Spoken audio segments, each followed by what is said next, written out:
Aujourd'hui, normalement, c'est une journée que des jeunes fransaskois, francophones et francophiles attendaient impatiemment. C'est la journée de Francofièvre et chaque année, à la même période, des jeunes francophones de partout de la province se réunissent pour danser et chanter au rythme de la musique du festival Francofièvre. Mais cette année, c'est différent. Mais pas de panique, le festival a quand même lieu. C'est juste qu'il ne sera pas en présentiel en raison des moyens de pression du syndicat des enseignants. Les artistes vont tout de même se produire sur la scène Connexus Art Center à Regina. On parle de Missy D, Le Flou Franco et Super Plage. Les performances seront enregistrées et ensuite diffusées sur le site web de la Francofièvre pour une semaine seulement. Et le tout sera accessible pour les élèves. C'est d'ailleurs notre collègue Fred Harding qui va animer le festival. Et pour ne rien manquer concernant la Francofièvre 2024, consultez notre site web.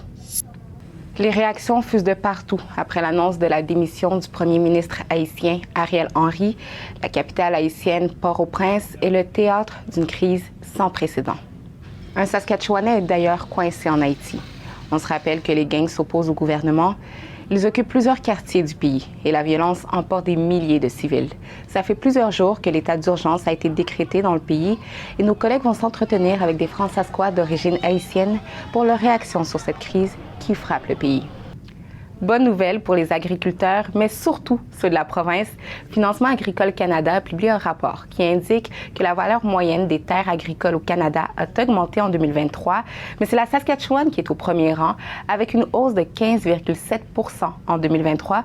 On va d'ailleurs rejoindre mon collègue Pierre-Olivier Nadeau, qui est allé prendre le pouls avec des agriculteurs.